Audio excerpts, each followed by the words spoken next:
siang. Warahmatullahi wabarakatuh. Siang. Yang terhormat kepada Bu Hera dan teman-teman yang saya hormati. Perkenalkan, kami dari kelompok 1 yang beranggota saya sebagai moderator Dewi Smiati.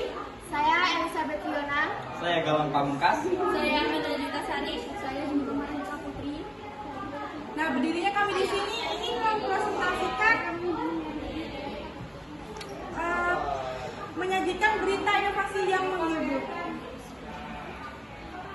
Materi pertama, A. Menemukan informasi aktual dan akurat pada teks berita. Informasi aktual dan akurat dalam teks berita adalah informasi yang baru saja terjadi atau sedang terjadi, serta sesuai dengan fakta yang dapat dipertanggungjawabkan. Aktual berarti informasi yang disampaikan sedang hangat-hangatnya dibicarakan, bukan berita basi atau peristiwa yang telah lama sekali beredar di masyarakat.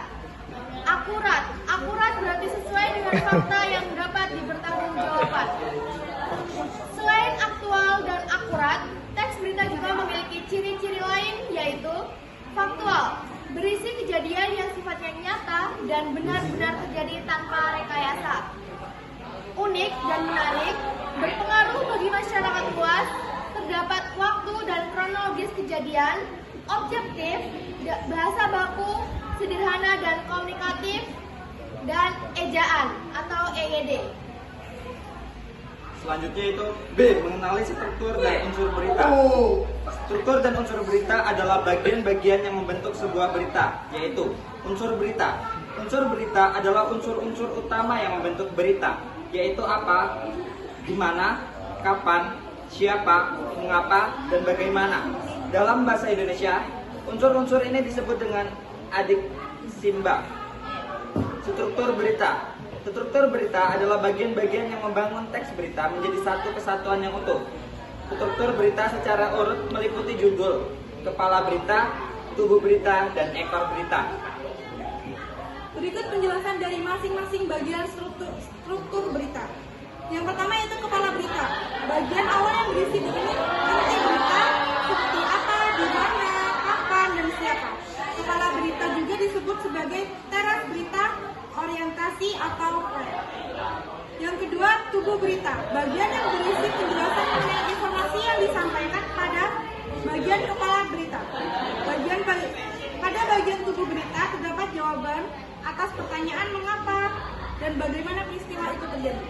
Untuk yang terakhir, ekor berita, bagian yang mencantum informasi yang bersifat tambahan.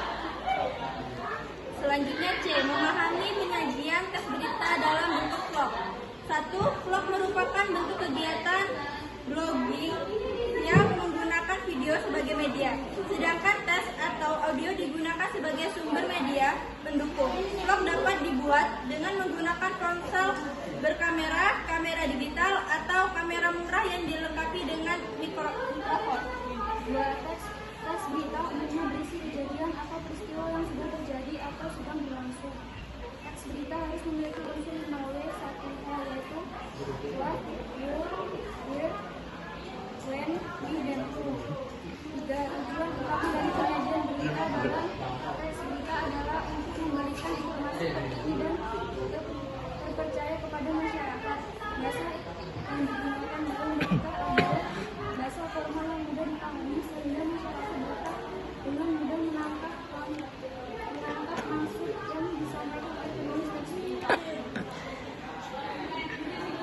Baik, itu tadi materi dari menyajikan berita inovasi yang menghibur.